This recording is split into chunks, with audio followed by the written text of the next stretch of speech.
Promptly at 1 Perry and Mike showed up at the street home. Perry had his papers with him and Della knew this was going to be a day for hard work.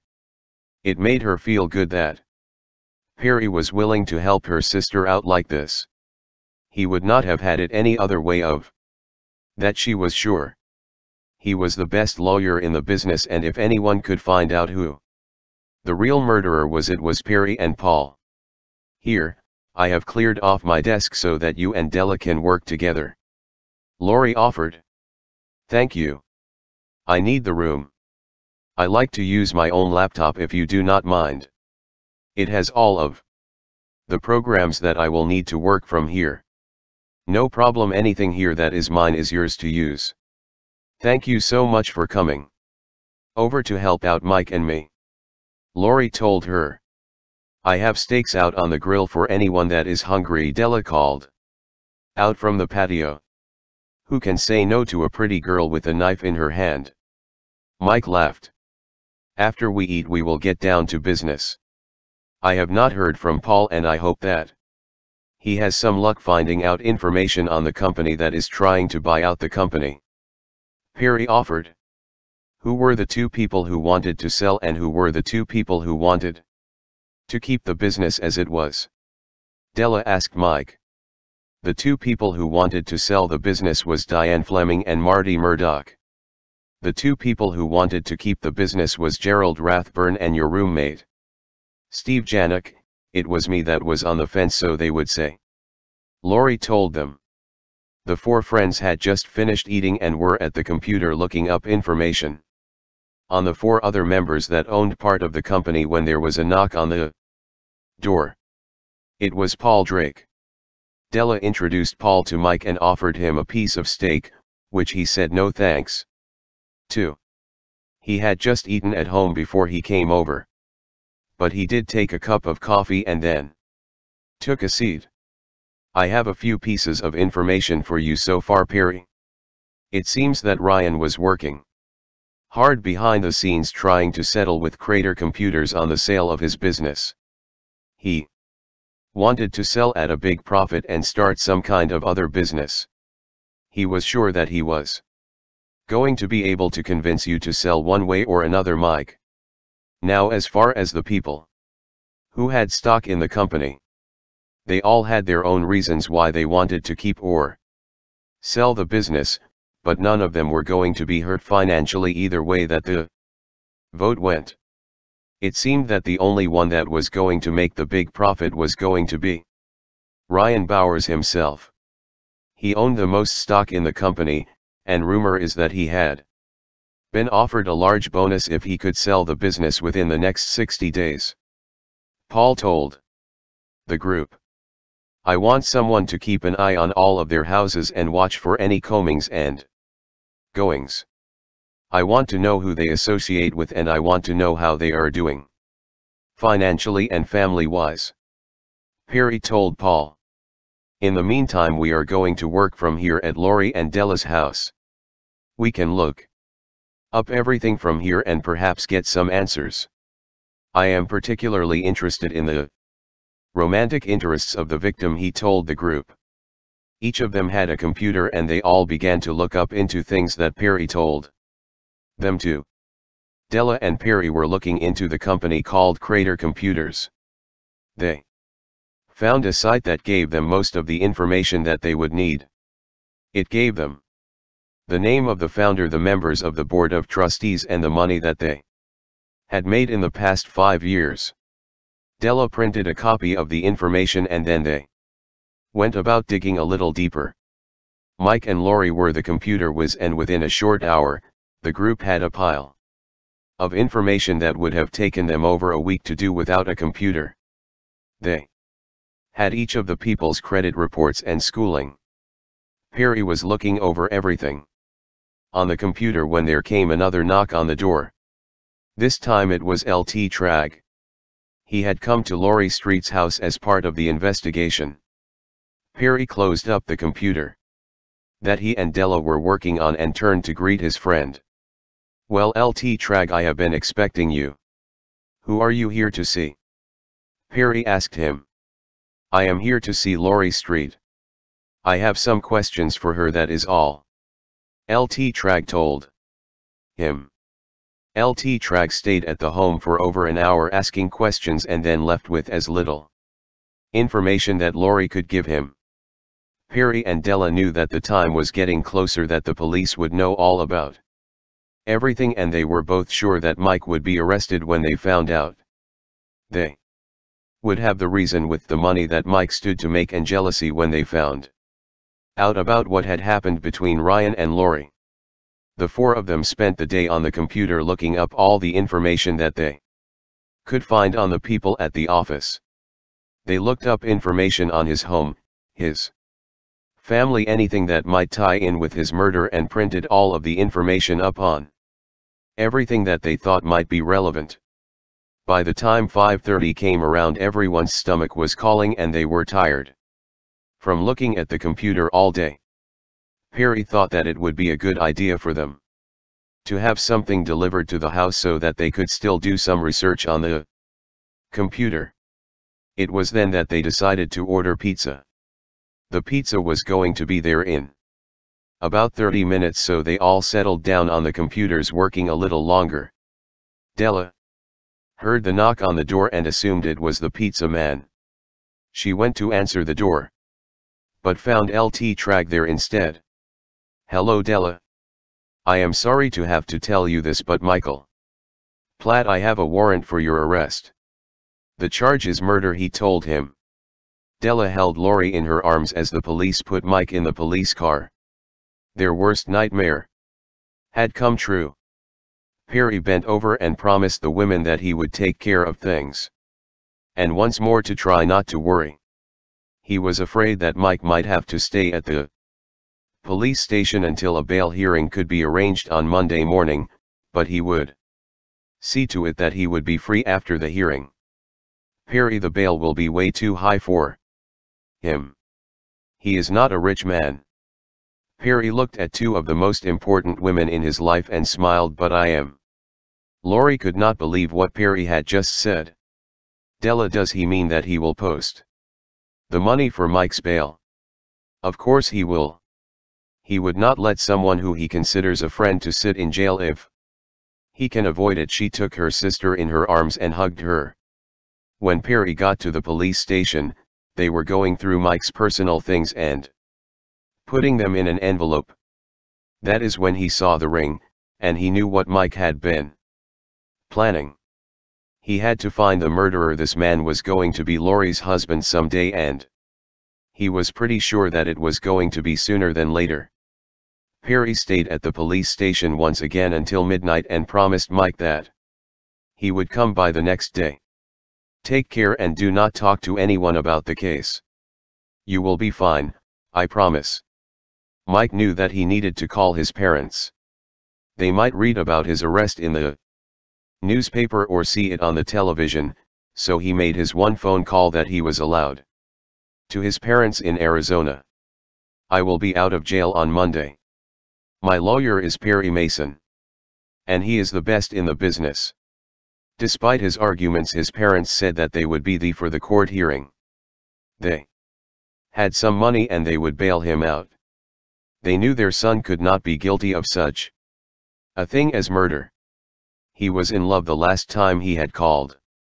The lady sounded like a wonderful girl and he had seemed so happy. What could have happened in the last couple of days to change things so drastically? "I am worried too. But Perry Mason is the best attorney for this, and he has been working for him ever since Mike found Ryan dead. I know that he is innocent. The first just do not know how to prove it.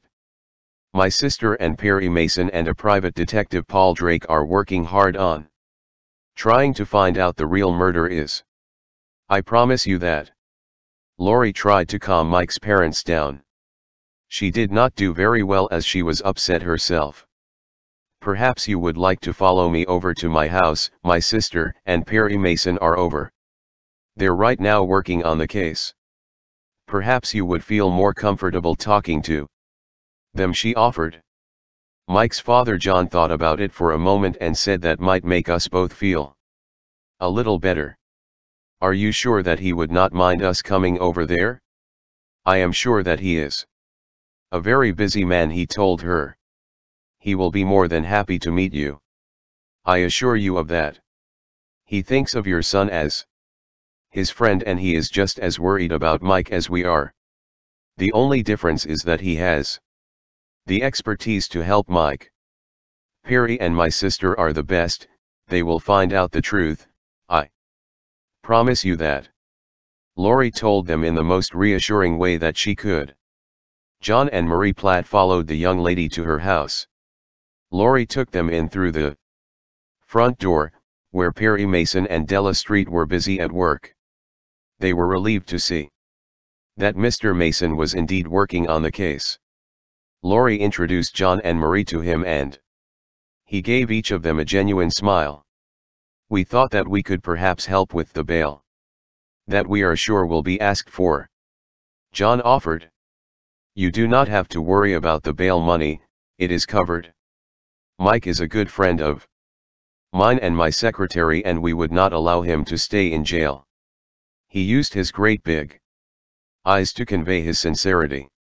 Right now Della and I are working on the briefs that we will be presenting tomorrow. I saw Mike today and he is doing all right. Of course he is worried. But I have assured him that this case will be solved. John and Marie felt much better after they had met with Perry Mason and Lori's sister, Della. They had each dealt with these cases many times before, and with the private investigator looking into everything, they both felt that the case would be solved. Even when they had lived in Chicago, they had heard about Perry Mason. Perry showed them the stack of briefs that he had filled out and signed, and tried to quiet their worries. He knew that they had good reason to worry, but right now Mike needed them to keep a level head. I was just thinking of going and getting something to eat. Would you like to join us? There is a nice little place just down the street from here, and after we have had our dinner you can head to the jail to see Mike. Perry offered. John knew that Marie was getting hungry, and it was now 5 o'clock. The jail was not very far from there, and he was sure that they would have enough time to both eat and go and see Mike. He smiled and told him, we would be glad to join you for dinner. Thank you for the offer. Della and Lori knew that Perry was trying to keep Mike's parents busy. They were going to eat at home that night, but now they were going to eat out once again. It was time for them to take a break anyways, and Paul still had not called. Perry and Della were starting to worry, as Paul was not answering his phone either. If they did not hear from him soon, Perry was going to go out and look for him. The dinner would give them a chance to relax. Perry thought that it might be good for Mike to see his parents, so he and Lori would stay away from the jail that night. Lori had been a little upset that she would not be seeing him, but she agreed that it was the best thing for Mike. Meanwhile, Paul had been busy following Stephen Janik around. It had taken him a few hours, but he had finally found out why he was telling everyone that he was out of town. Steve had been spending the night at a local hotel with none other than Mary Murdoch. It seemed that Mary's husband had gotten suspicious and she had gone home the night before, and that is why Steve had gone back to his house. He and Mary had met up early the next morning and had stayed in the hotel room all day. The problem was that the hotel is in a dead zone for cell service, and he could not receive phone calls. He did not want to leave because he was keeping a keen eye on what is going on at that hotel. He thought that something odd was going on, and he wanted to make sure that he did not miss anything. After the dinner, Perry went back to the house and picked up his things. He needed to work on his speech to the judge, and he was a little worried about Paul. Della had called the sheriff's office and they were going to be coming over to get the subpoenas for tomorrow's court date. He had some people that he wished to get on the witness stand, and he was pretty sure he knew who the murderer was. It had been a long hard weekend and Perry wanted to make sure that everything would be ready for court in the morning. So after he dropped Della and Lori off and gathered his things, he went home. Lori laid on top of her bed that night thinking, something had just crossed her mind. It was something that she had heard Steve and Mary say to each other that Friday afternoon. She had heard them talking about this weekend as if they were planning to spend the weekend together. Lori knew that Steve was planning on going away for the weekend and she had thought for a moment that they were going together. Things were coming together for her now. She had taken a call on Mary's phone. It was normal for them to answer each other's phone and she had been surprised when it had been a clerk at the Red Roof Inn on Broadway confirming her reservation. When Lori had told her that she had said that her sister was going to be visiting that weekend and they did not have the room at their house for her sister's husband and their 2 children, so she had gotten them a room. At the time Lori had thought that it was strange since there were many hotels in the area that were much closer to her home. With all that had happened over the weekend it had slipped her mind. She knew that she should not go along, but she had asked so much of her sister, and if she could find evidence of what was going on with Steve and Mary, perhaps she would find out what was going on and maybe find out who the murderer was. So she had left the house without waking Della. Monday morning came early and Perry was happy to hear from Paul. He had been following Mike's roommate around and had found that he was acting very strange. He was absolutely seeing Mary Murdoch, but he also seemed to be having some financial difficulties. He had watched him try to use a credit card and it was declined. Paul knew that it was a sign that she was having financial troubles. Everything was coming to an end as far as Perry and Paul could see. But they needed more information about Ryan and his relationship with Mary. They needed to talk to Lori and Mike about it. Also they needed to talk to them about Steve and Mary. Perry called Mike and talked to him about Steve and Mary and Ryan and Mary. Mike had not been at the office long, but he had always thought that the relationship between the 3 of them had been cordial. He really did not know much about Mary or Ryan at all. He was one of Steve's best friends and he had heard Steve talk to a lady on the phone once or twice. And yes, he had said the name Mary. But Mary was a popular name and he had not put the 2 together. He had seen the 2 of them together at work and there had been no hint of anything going on in the office. Mike thought that the talk of the office had mostly centered on him and Lori.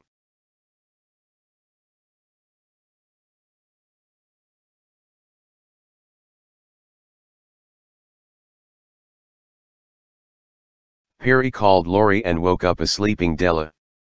"Good morning, Perry. What makes you want to call me at such an early hour?" she said with a smile in her voice. "I am very sorry to wake you, but I need to talk to Lori." "Can I please?" Perry asked her. Della went to Lori's room and knocked. Lori did not answer. She knocked several times and then opened the door. Lori was gone. She had not slept in her bed all night. "Perry, Lori is not home. She has not been here all night," she told him. Perry was thinking fast. Where would Lori have gone? It then crossed his mind, did she find out about Mary and Steve? Was she in danger? Something must have happened, for she had not returned. "Della, I will call you right back. I will see if Paul has any idea where she might have gone." Paul had been outside of the hotel for hours and had seen nothing. He had been gone for only 10 minutes the whole night. He got back out of his car and walked around the court. In the back he found a car. He recognized the car. The car belonged to Lori Street and she was nowhere around. The engine was cold and he knew that it meant trouble. How could he have been so stupid? If anything happened to that girl he would never forgive himself. He was getting ready to call Perry when he saw Lori come around the bushes. She had been watching the room herself. She, like Paul, had found out that she could not make a phone call from there, and had not seen Paul that night at all. As the two of them stood there in the shadows, a car pulled away. It was Steve Jacobs, and he was turning left. His house and office was to the right, so Paul wanted to follow him. Lori wanted to follow him too, but Paul knew that he might recognize her car, so they ran to his car and caught up with him about a mile down the street. He was traveling at a normal speed, and to their delight they now had cell service. Lori called Perry and told her what was going on.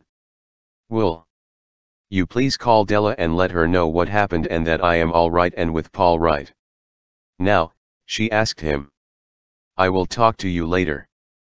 "But I will call Della," he told her, and hung up the phone. Meanwhile, Paul was following Steve, trying to stay away from his back end so that he would not get alerted to Paul's car. As they watched, Steve pulled into a parking lot. Paul drove by and stopped around the corner to watch. Steve got out of his car and went upstairs. Paul and Lori walked to the front door and saw the sign. It said Crater Computers. The two waited outside of the building and watched as Steve came back out in a few minutes with another lady. The lady and him seemed quite cordial, and when Steve got back in his car and left, she turned to go back to the building. Lori and Paul made their move and walked over to the lady who was getting ready to go back into the building. "Good morning. I was surprised to see your company open at such an hour. I thought you would be opening around 8. I am interested in using you for my company," Paul told her with a world of charm. "Oh, I would be glad to talk to you about our different programs. I am sorry you just missed Mr. Jones. He is our company president." "Well, do you have a business card?" Lori asked her.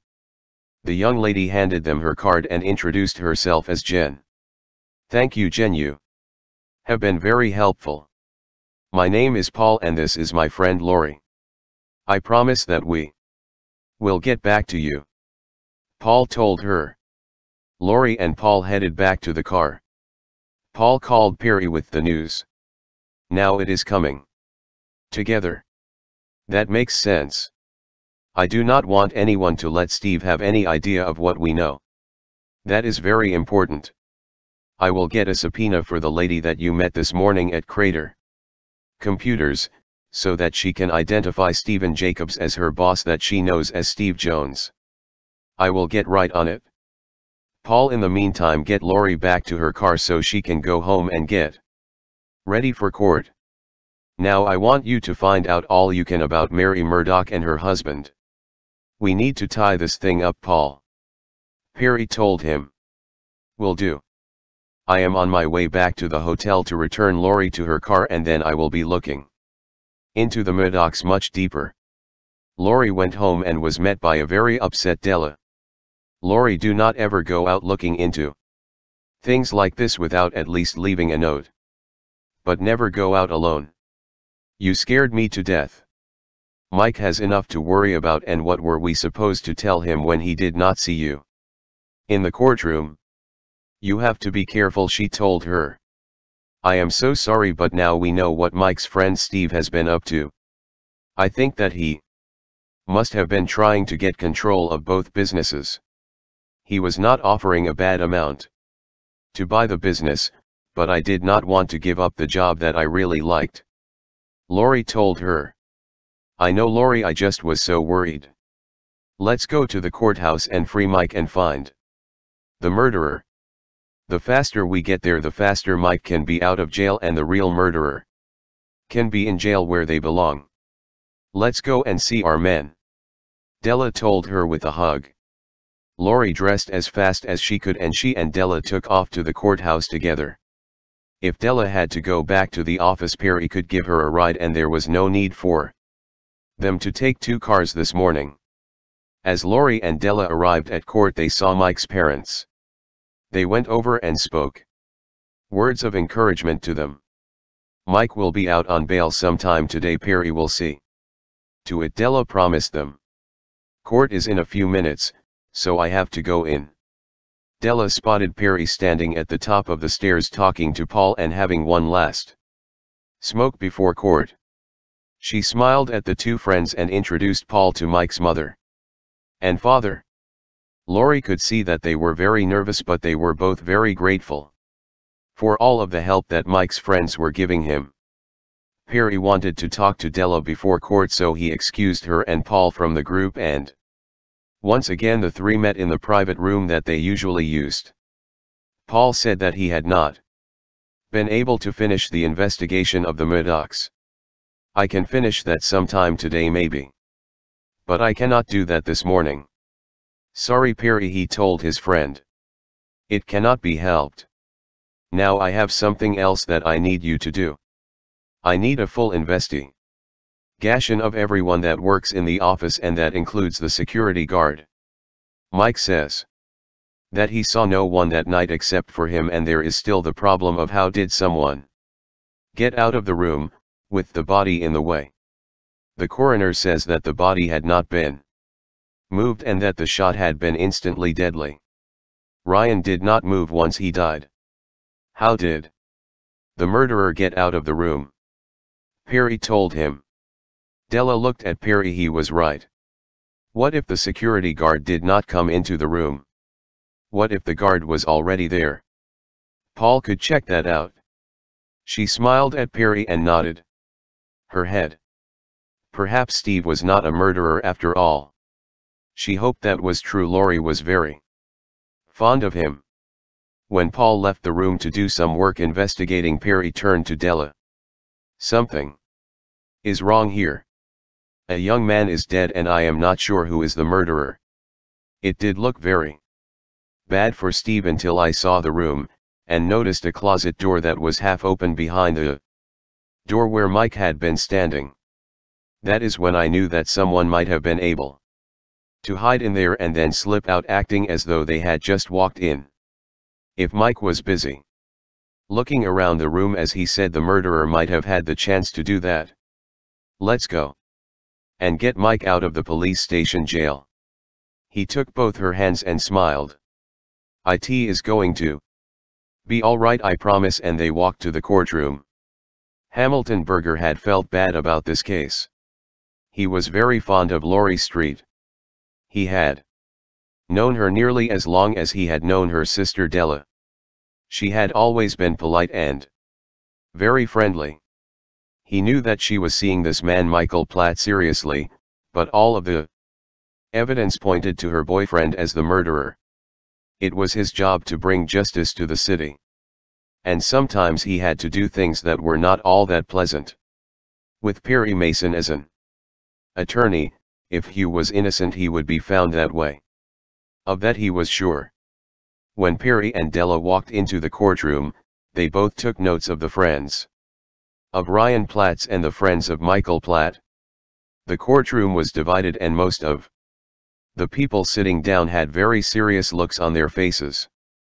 Mike's mother and father were seated right behind them, and as the door opened he watched Michael walk into the courtroom. He had on a gray suit with tie and looked clean. You could see that he was worried, but he was very presentable. He was sure that Lori and Della had something to do with it. Mike's parents gave their son a hug and Perry gave them a look of approval. Perry was not going to present his case as of yet. He was sure that he could get Michael out on bail. And that would have to do until Paul finished his investigation. The idea of the security guard was just him thinking about the possibilities. If the guard was innocent, Steve was the most likely suspect. Hamilton Berger wanted Michael Platt to be kept in jail because he had recently moved here from Chicago, and also his parents now lived in Arizona and they were in the courtroom. But Perry had won, and with bail of $200,000 met, Mike would be out of jail that afternoon. He would have to stay in LA until the trial, but he was not even put on a bracelet. Perry had done his friend a good job.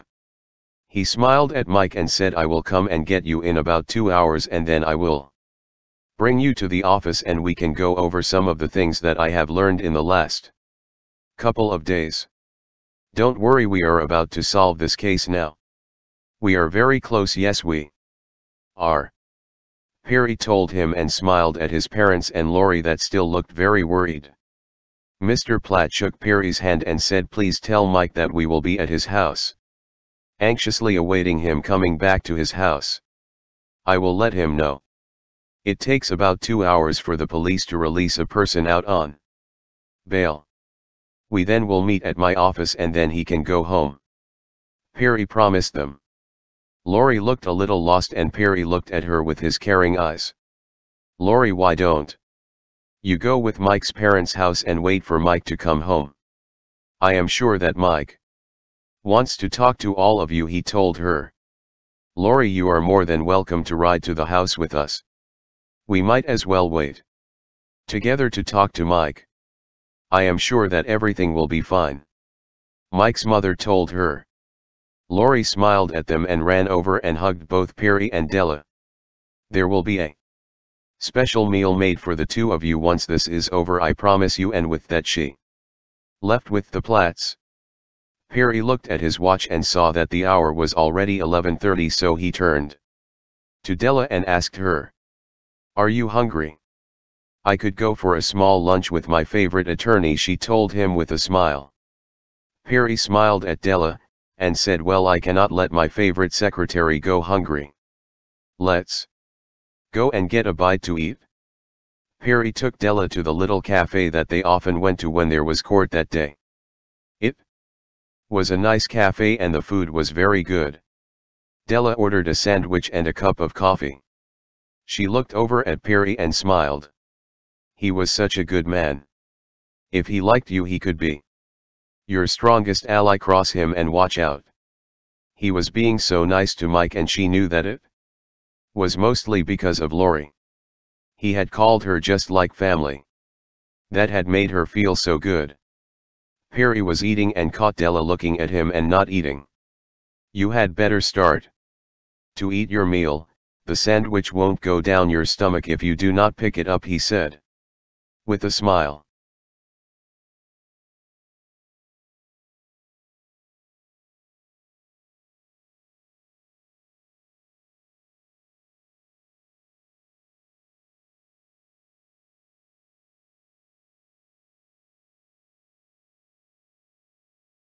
I am sorry, you are right. I was just thinking about what you had said could have happened that night, sorry, and she picked up her sandwich. Della, you have to stop daydreaming, you are acting like a teenager once again, she thought to herself. Perry was thinking too of what might have happened. Ever since the murder something had been bothering him, and then he had remembered the security guard just showing up at the exact right time. It could have happened for sure, but it was a strange coincidence. Paul would have the answer for him, he was sure. Perry and Della ate the rest of their lunch and headed towards the office together. Della watched the city from the car window and looked over at Perry. He was driving and paying attention to the road. He had a very handsome profile and she knew that his mind was simply genius. He was also kind and generous to a flaw. How lucky she was to have gotten to know such a man. As he drove through the streets towards the office, Perry could see Della watching him. He wondered what she was thinking. He was sure that it was about her sister and Mike, but for now he needed to talk to Mike. Perhaps Mike did not notice something and he can bump it back to his memories. When Perry parked the car in the garage, he took Della's hand and squeezed it. We do make a good team, don't we? I think that we do, and I hope this team can get Mike away from the murder charge. Neither Lori or Mike deserve this, Della said in a sad tone. We will not stop until we found out what happened, won't we? Let's go up to the office and get back to solving the case. I need your help, Perry told her. He could not help it, he leaned over and kissed her. He wanted to assure her that he was on the case and he was not going to let Mike even go to trial. Della and Perry went back to the office and started to study all of the things that the four of them had printed. The four of them had printed hundreds of pictures. Each of the photos had a reason that they had been copied and they needed to go over them. Perry left at 1:30 to go over to the jail and pick up Mike. He had let many of his clients out of jail many times and he knew the way things went. True to his word, Mike and Perry came back to the office 1 hour later. Mike looked tired but relieved. I have a couple of questions that I need to clear up. The room where you found Ryan. Now, you told us that you could barely open the door because Ryan's body was blocking the door. Did you move the body? Perry asked him. I had to move it to get in. I thought that perhaps he had fallen of something. At that point, I did not know that he had been shot. Mike told him. Where was the security guard when you saw him? Perry asked. When I came out of the room he was standing in the outer room. I have always wondered why he had come upstairs. But he must have been on his rounds and heard a noise or something. I am not sure. Mike said. That is what we are looking into at this time. There is something else that we found out that I want your opinion on. Now, this stays here in the office and is not to be mentioned at any time to anyone. When Paul went to investigate Crater Computer, Lori and him went to the company in person. The founder of that company is Steve Janik. Perry told him. Mike could not believe what he had just learned. Steve, he had no idea. Steve is the one that has been trying to buy out our company. But why? I think it is purely for profit. He was trying very hard to change Lori's mind about the sale. And he may have had some leverage on Ryan, and that is why Ryan said what he did. When he called me that night, he said that he had something very important to discuss with him. I always thought it was about he had said to Lori. Perhaps it was that he had found out that Steve was the real owner of Crater Computers. Mike told them, and he looked at both Della and Perry for their opinion. He knew that both of them had more experience than him in those kind of things, and he wanted to hear what they had to say. I have to wait to hear from Paul before I have decided all that has been going on. I am sure that we will have the answers sometime today or tomorrow. I will give you a ride home and then Della and I will get back to work. Is that all right with you? Perry asked him. Mike looked over at his two friends and thanked them once again. I will talk to Lori about what she did also. I love her and I do not want anything to happen to her. Okay Della, I will be back in an hour, all right. He started to leave the office but leaned over and kissed her gently on the top of her head. He felt a good friendship for Mike and thought that perhaps one day they would be brother-in-laws. Mike sat in the car with his friend Perry and thought. Did you see the ring that they put in the envelope that held my belongings? I did. It was somewhat of a surprise to me. I had no idea that you and Lori had gotten to that point as of yet. It is a lovely ring, and Lori will love it. Perry told him with a smile. I had thought that I would give it to her at her birthday party this Friday, but now I am not so sure that it is a good idea. With this trial hanging over my head, perhaps the proposal should wait. Mike told him in a sad tone.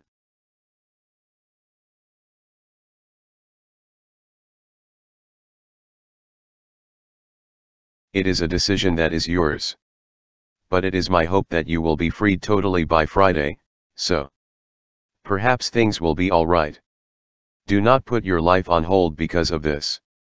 You are not getting married right away. This would be just an engagement. Perry told him. Lori and I are meant for each other. You might not believe it, but the moment I met her, she was my choice. Something about her was so attracting the very minute that our eyes met. It was love at first sight. The rest of the time has just been dedicated to getting to know each other better. As the weeks have gone by, we have grown together even more. Mike told him.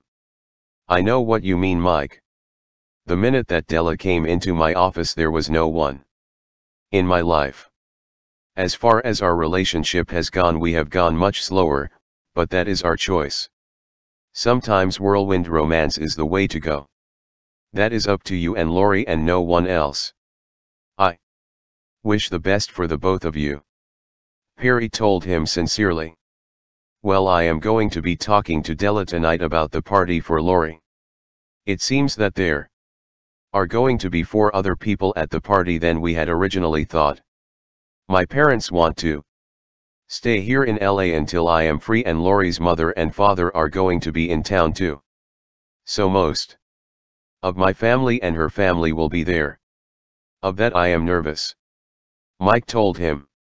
Don't worry about Lori's mother and father, I have known them for a long time and they are quiet, sensible people like their daughters. You are a nice man and I am sure that they will like you as soon as they get to know you. Just go a little slow with them.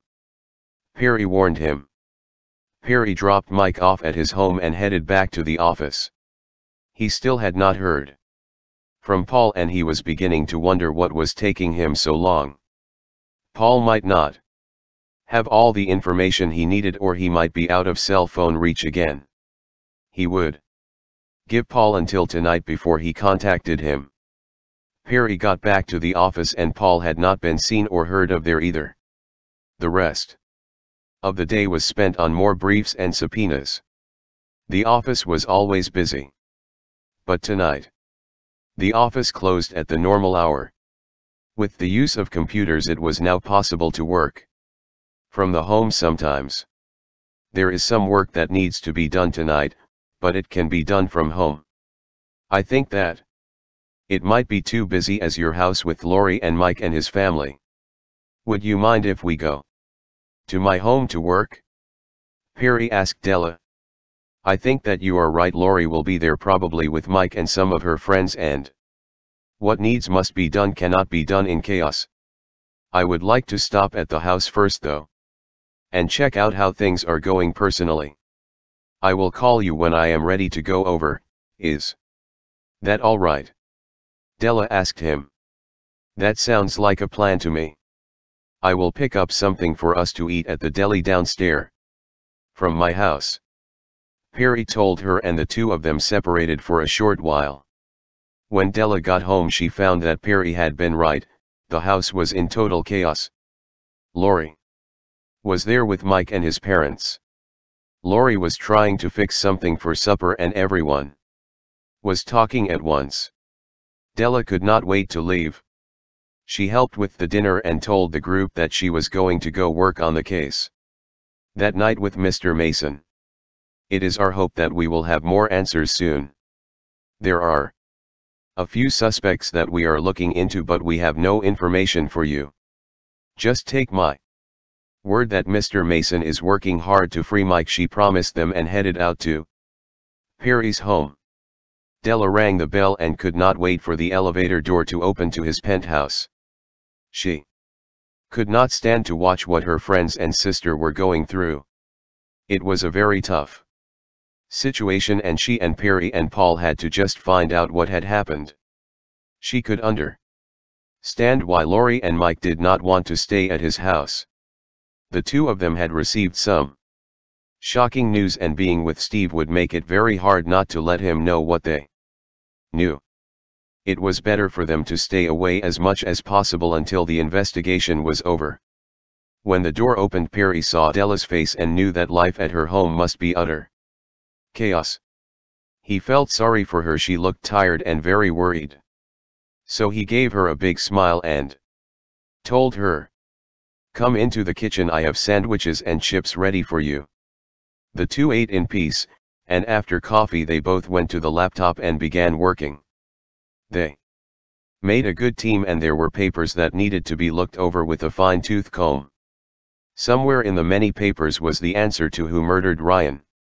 Della had brought her personal laptop and was looking up the many articles on the two companies and the services that they offered.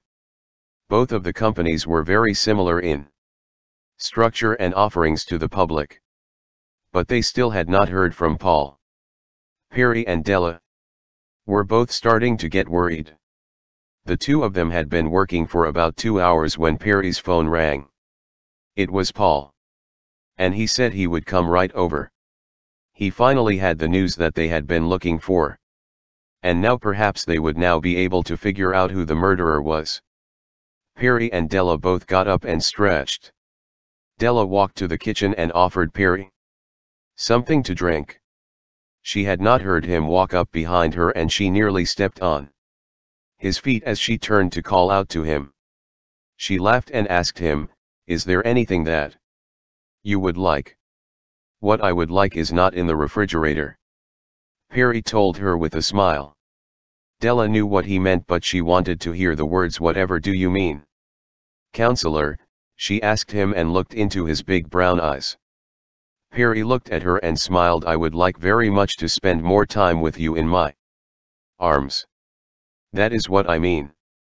With that he smiled and took her into his arms. There was some thing about seeing Mike and Lori that had woken him up. He wanted to take this relationship further. Perry had just bent down to kiss her when the bell rang. Paul was on his way up to the apartment. Della took her compact and made sure that she looked as though she and Perry had been just working, and Perry straightened himself out. When Paul came in, they were both sitting at the computer working. Both Perry and Della turned and smiled as Paul took a seat on the couch. "What is up?" Perry asked him. "I had to do some real digging and found some surprises hidden well among Mike's room mate Steve Janik. I have spent the day following the security guard. His name is Russell Jones. It turns out that he and Steve were adopted as children and they are biological brothers. It was not until Russell went to work as a security guard at the building. Steve had been looking for his biological family for a long time, and he had a friend that worked at a biology lab. Anyone that Steve found that was about the age of his missing brother and looked somewhat like him, he would ask them to do a DNA test. The test came out positive, and 6 months ago Steve found out that Russell was his missing brother. After that he and Russell had gotten together with the idea of starting the Crater Computer Company, but if he could not sell his shares without getting 2 of the original employees at the company. When he had not been successful doing that, he had tried offering Mike the job. He knew that if Mike owned 5 shares and he could get Mike and Lori together, he would have the needed votes to sell the business at a good profit and take it over completely. Because Ryan owned the original business and was the president of the company, and as such was making nearly twice as much money as the rest of the founders, and Steve was sick of it. That is why he had set up the other company and had tried to buy out Ryan, Paul told them. Perry thought for a minute and asked Paul, "Did you get a chance to go over to the office where Ryan got killed?" Perry asked him. "I have not, but I really could use another couple of people to go there with me so we can try to have everything the way that it was on that night. The best person to have with me would be Mike. We could go over things just as they happened," Paul told him. "That sounds good to me. Della, call Mike and have him be ready to go back to the office so that we can recreate what happened that night." Della called Mike and asked him to be ready. Perry and Paul started to leave all of a sudden, realizing that Della was standing there and she was at his house, not the office. "Come on, Della. You are welcome to come along," Perry told her. Della was glad that she was going to go with the 2 men. They were her friends and she would have been left in the apartment alone. She felt very comfortable with Perry there, but not so alone. It was not her home, after all. So once more Della, Perry and Paul headed out on a case. This happened at least once. Every 2 weeks ever since Della had come to work for Perry. She took her seat in the middle and they started over to her house. Mike was waiting outside when they arrived. And he got right into the car. "Thanks guys, that house is a nut house right now. My mother will not let me get a word in edgewise. We have said nothing to anyone about what we know, and my mother knows that we are not being totally honest with her, and it is driving her crazy." When they arrived at the office, they were greeted by the same security guard that had been there on the night of the murder. The three of them knew who he really was and acted friendly toward him. Perry had not told Mike of the new news because he thought that Mike's plate was already full and this was something that he did not need to know at this time. Mike was asked to do as he had done the night that he had found Ryan dead in his office. So Mike walked in as he had that night and called out to Ryan as he had done. He walked over towards the office door and then tried several times to move the door. He then acted as though there was a body on the floor the size of Ryan. He stepped over what would have been the body and then thought about what he did. He first bent down and checked the body for a pulse or something. He then walked to the back of the room looking behind the desk and thought for a second about calling the police. He went back to the body and watched in amazement, staring down on it when someone came not have been in the room as he had hoped. The room was too small and Ryan's body would have fallen back into place. There was no way that he would have seen someone who tried to leave the room. So, second test. Could someone have gone out the window? Perry opened the window and looked out on the ledge. It would have been narrow but could have been done, if they had left the window open. Next to it, the distance was only about 6 feet between windows. It could have been done. That is when it dawned on Mike. He remembered Steve had been very agile and was good at walking the bar that they used in gymnastics. He would have found the walk child's play, as he used to call it. Perry knew what had happened now, and now he had to figure out the way things had happened that night. He now knew who the murderer was. There was no doubt. It was time to contact Hamilton Berger. Everyone left the building and thanked the security guard who they knew was at the very least an accessory to murder and said good night. Not one of them let the guard know that they knew what had happened that night. All of them headed out and Della and Perry headed to home. Mike went to Laurie's house to let everyone there know that it was going to be only a matter of hours now and that when the murderer was caught they would let them know.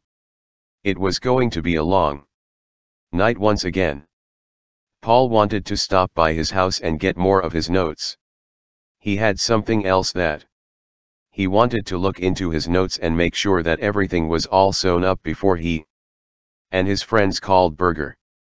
Paul dropped Perry and Della off at Perry's apartment and headed back home. He promised that he would come over as soon as he found his notes.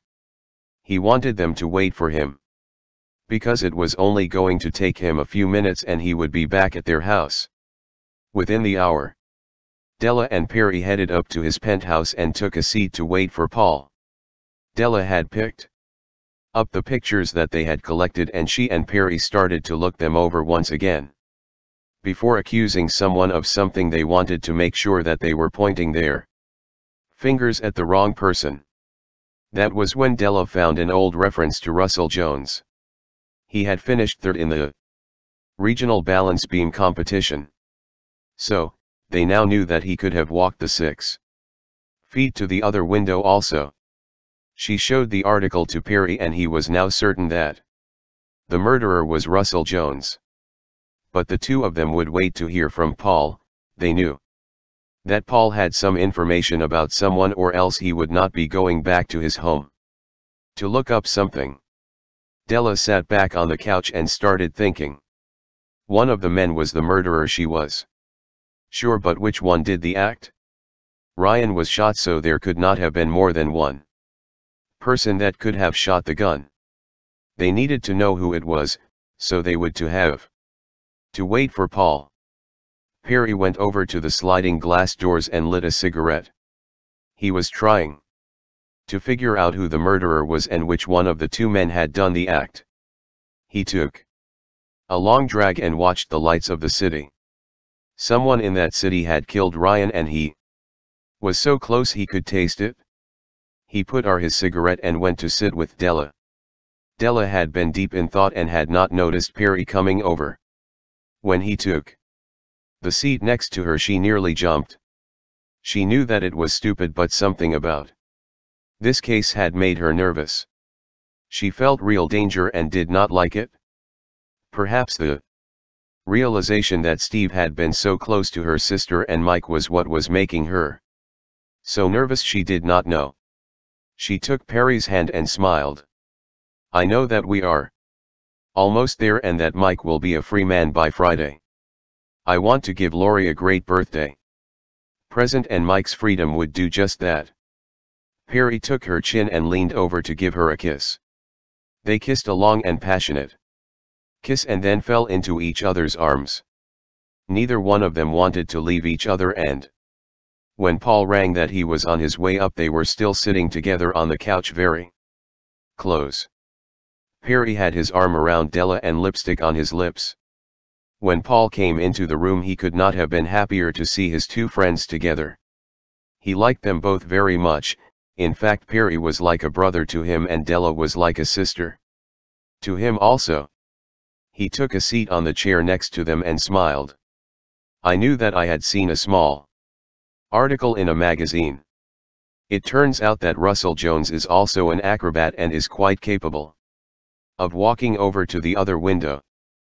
But there is one other person who can also do that. And that is Mary Murdoch. That is how the Ryan and her had met. The two of them were known for their balance beam contests. There is one other thing, she has been known to spend the night at Ryan's house more than once. So, that is when I looked into her husband's past.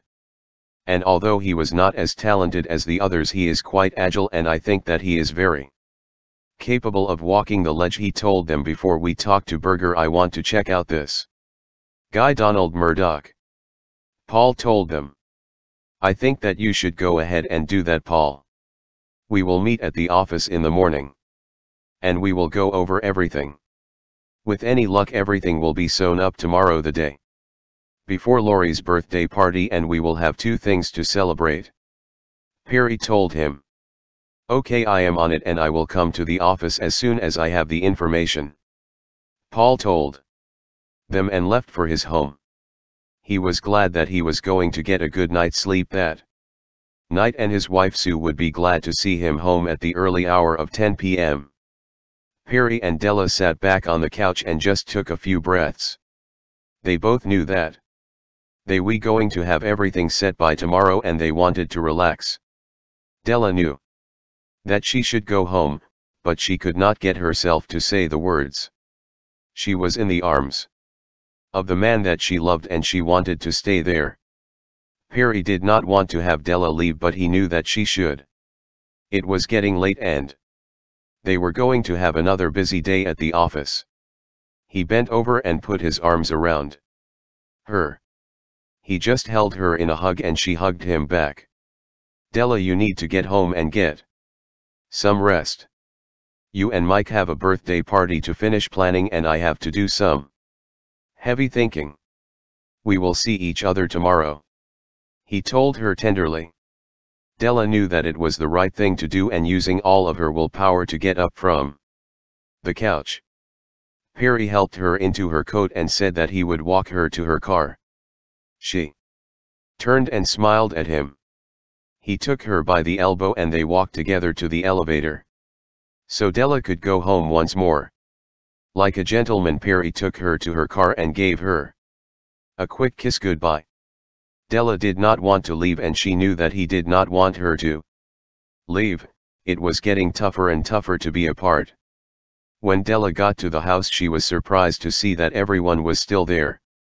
It was now after 11 and she was tired. When she came in, all of their eyes were on her. I am Sorry, but there has been a couple of changes and Paul is looking into them right now. We are not sure who the murderer is, but our goal is to know in the morning, she told them.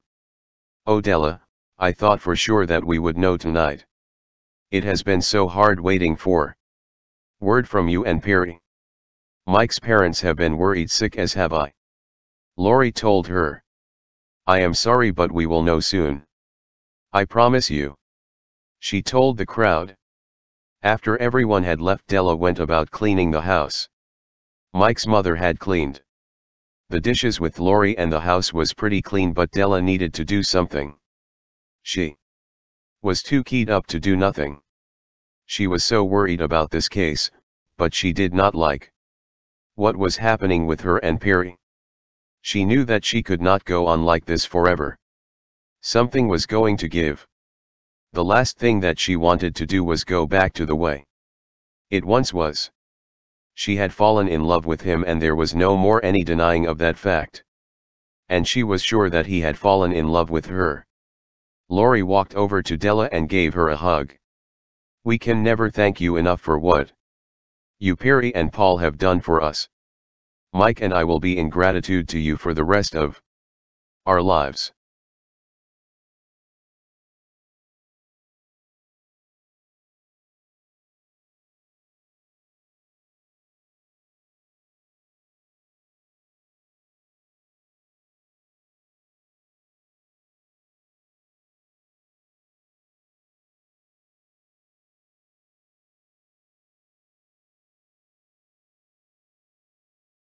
It is what we do. Perry, Paul and I have dedicated our lives to helping people who have gotten into similar situations. We have to be very cautious when we work on these cases. There is always danger. As you remember, Perry got shot by the lawyer who had murdered at least 3 people. But when Perry gets his answer, he is like a bull and he will find and entrap you. Della told her. You know, I think that Mike is going to ask me to marry him. He has not said anything, but I can tell by the way he is acting. Friday is my birthday and I think that he might pop the question then. Lori told her.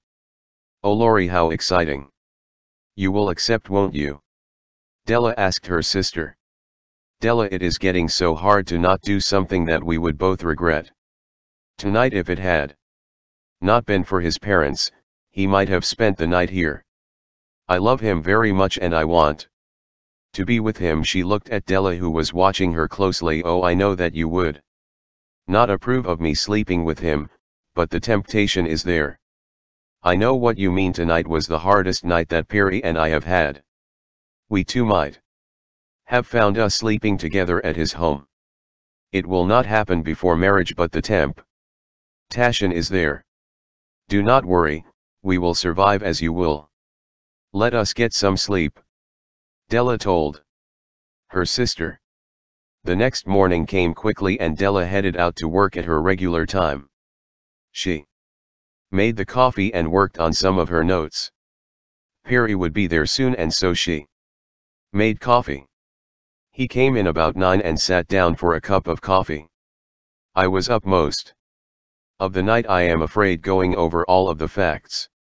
I am quite anxious to hear from Paul. Because I know one of 4 people murdered Ryan Bowers. The day went slowly for the office and at just about 11 Perry knocked on the back door. Della let him in and he took a seat once more in his favorite chair. As I thought. Donald Murdoch is a very jealous man and dangerous. He got wind of what his wife had been up to. I think that it was a murder of passion. Paul told him. Then I think that Steve Janik is also in danger. We need to let him know. If Murdoch figures out the other man in his wife's life is Steve Janik, everyone in that house is in danger. Perry said. Della, call Mike and let him know what is going on. Tell him to lock down the house and do not allow anyone over to visit. You might find yourself in danger. Perry told her. Della picked up the phone and called Mike. Everything was fine there, but the husband of One of the ladies that worked at the office was there. He wanted to speak to Steve. Della nearly dropped the phone and asked, "Is it Donald Murdoch? If it is, act casual as you can and just answer me." Perry knew that Murdoch was at Steve and Mike's house and he went right to his phone to warn Steve. Now he needed to get everyone out of the house, especially Donald Murdoch. If he called the police, he was afraid that they would be in more danger. Perry wrote a note quickly and told her to tell him that she would call back in 3 minutes. And the next call was going to be a call from Mike's sister. "She is at the airport and ready to be picked up. You can leave and not raise his suspicion.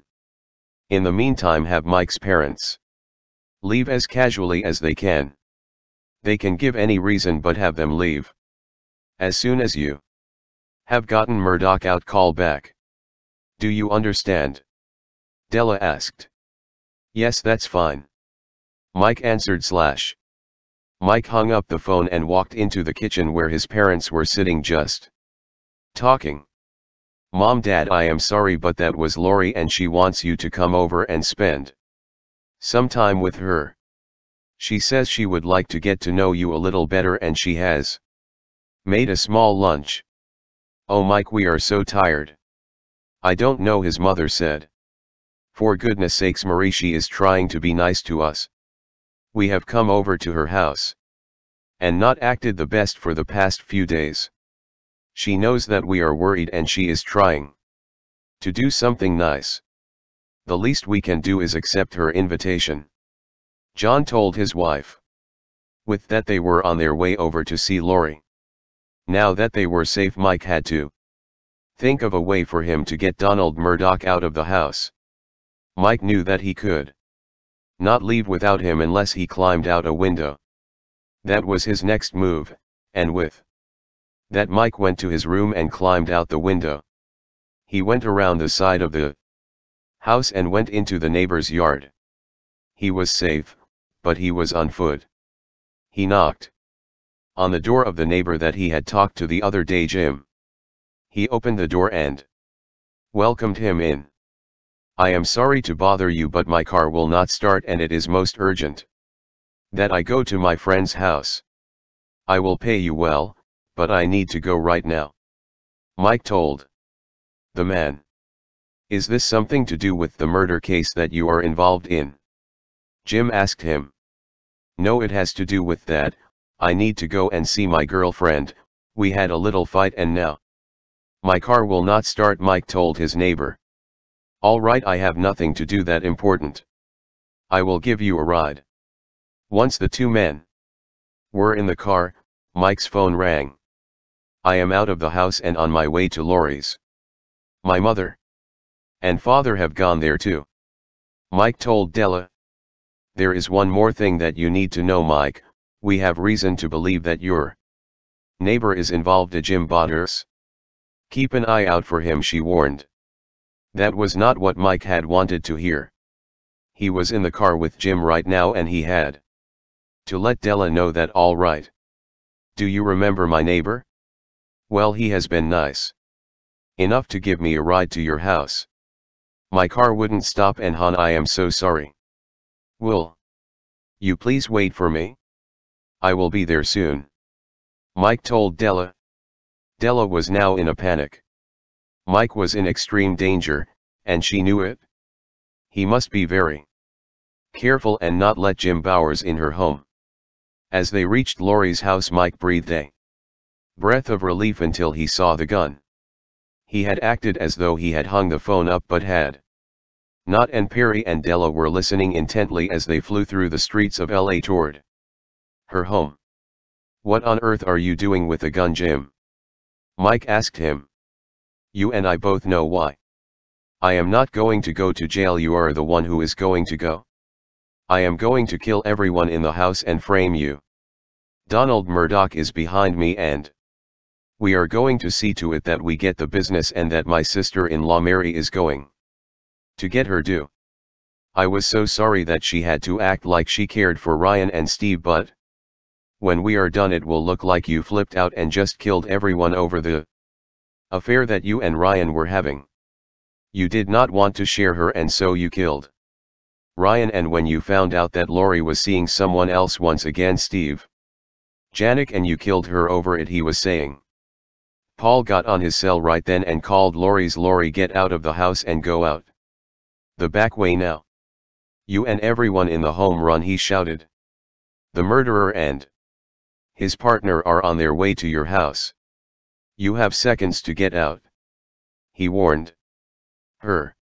Lori ran to the kitchen and took both of Mike's parents and told them, we have to run to the backyard as fast as we can. We are in immediate danger.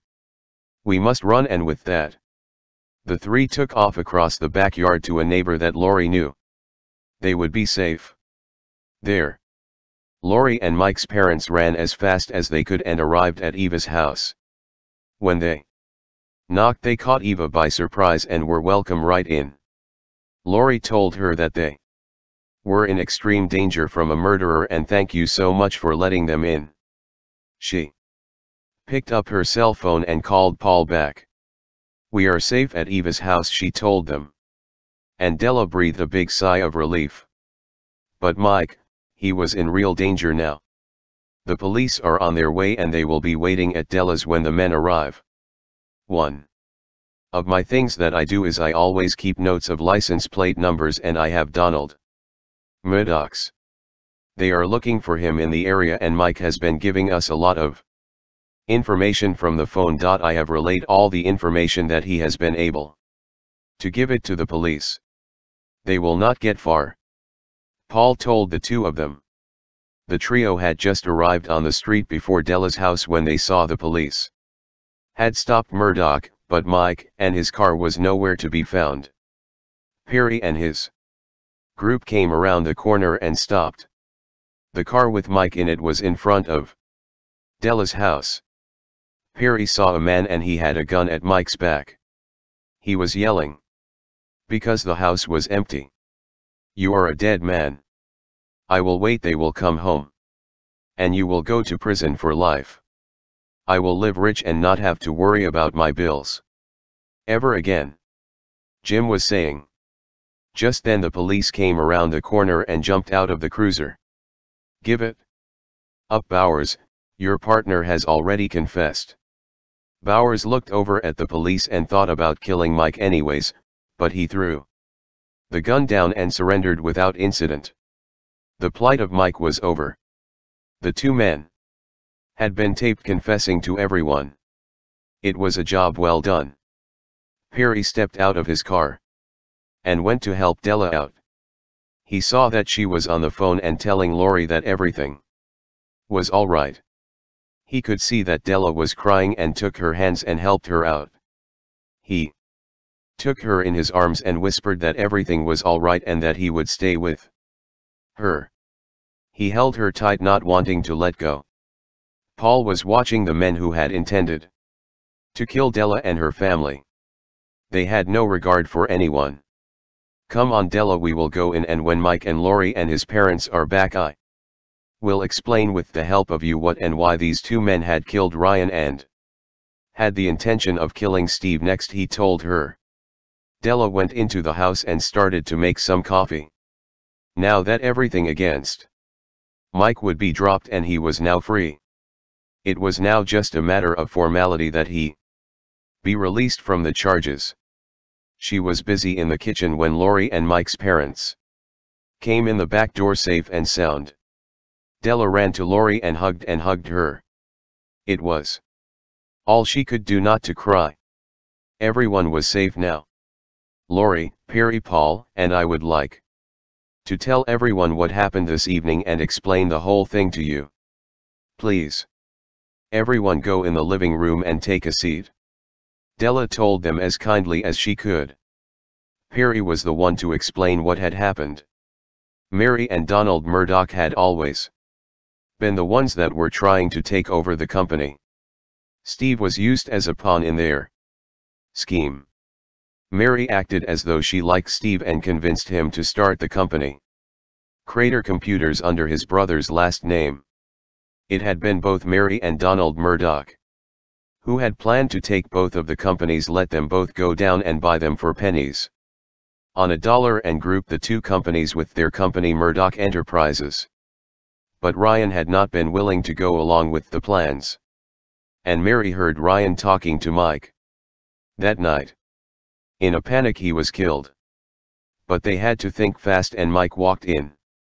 They called down to security and told him that there was a problem on the 6th floor. While the guard was up there, the two of them slipped out of the building. The plan would have worked if they had not gotten greedy and were planning on killing Steve, he told the group. With that, Steve came in the house and looked at the group. I guess I have an apology to make to everyone here in the room. I admit that I did some silly things, but I really love Mary. And when you are in love you can do stupid things. Can you please forgive me? He asked.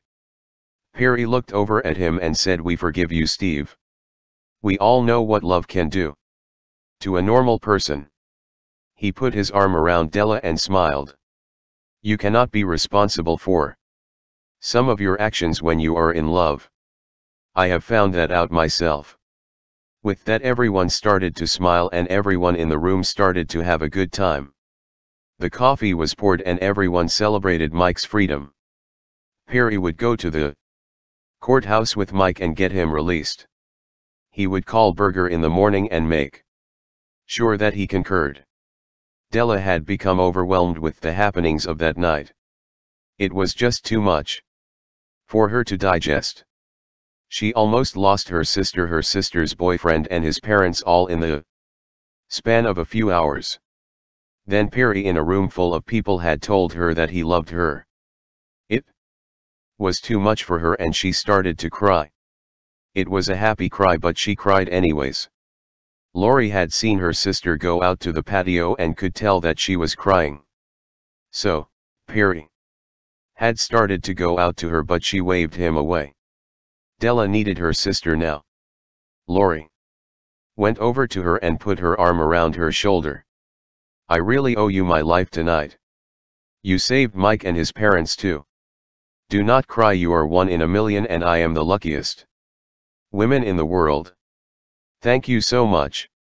Tonight look what happened. Perry told the whole tomb that he loved you. Smile, this is the last night that I will be 27, for tomorrow I will be 28. Come on, smile. It is wonderful, isn't it?